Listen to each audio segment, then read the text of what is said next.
Hello everyone, and welcome to this week's episode of Pulp Crazy. I'm your host, Jason Aiken.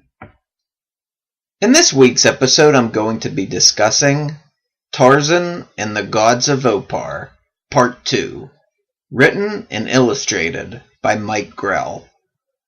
It was published a few weeks back in Dark Horse Presents number 9 from Dark Horse Comics. Part 2 picks up right where Part 1 left off, with Tarzan rescuing a brunette woman of Opar from a leopard. It turns out this woman isn't Law, but a young priestess named Oona. Oona fills Tarzan in on what's been happening in Opar since the arrival of Sir Richard Kincaid and Wilson via their hot air balloon. Basically, the Oparians believe the two men to be affiliated with their flaming god, as the sun is emblazoned on their hot air balloon.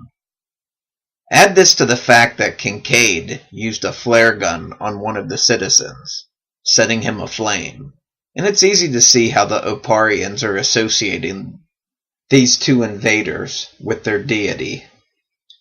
Basically, the two have enslaved the population and are forcing them to bring the city's treasures to them.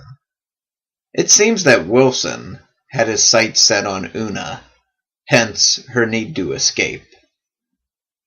There are a few panels that check in on Miss Elizabeth Parker, who is Kincaid's biographer. She's speaking to a Commissioner Granger about the possibility of Kincaid and Wilson being alive. The commissioner tells her that he doesn't believe they are. Law makes an appearance in this chapter.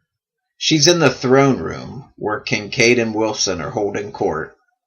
When Tarzan shows up, she greets him with open arms, but he gives her a chilly reception before filling Kincaid and Wilson in on who the Oparians are and the history of the city. He tells them about the sinking of Atlantis and how Opar was a colony of the ancient civilization. He tells them how the ancient Oparians sent a galley north to investigate, but nothing was found of Atlantis.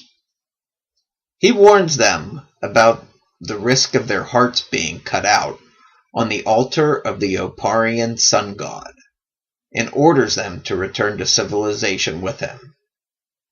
When Tarzan turns his back, Kincaid hits him from behind with a gold scepter and knocks him out.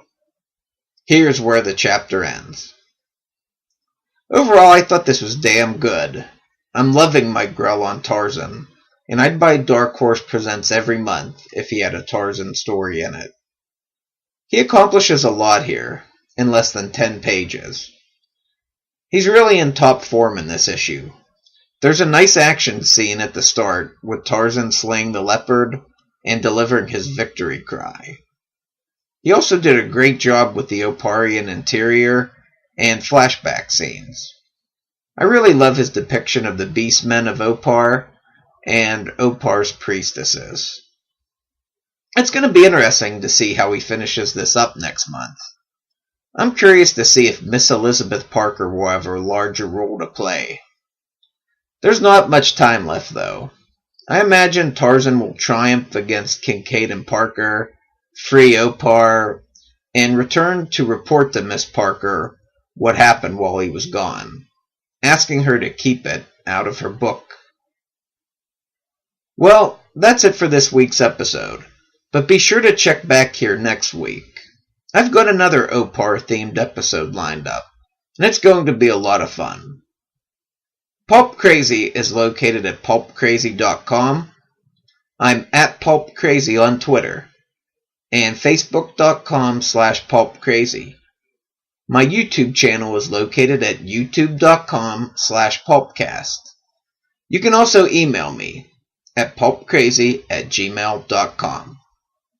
Thanks for watching, and I'll see you next time.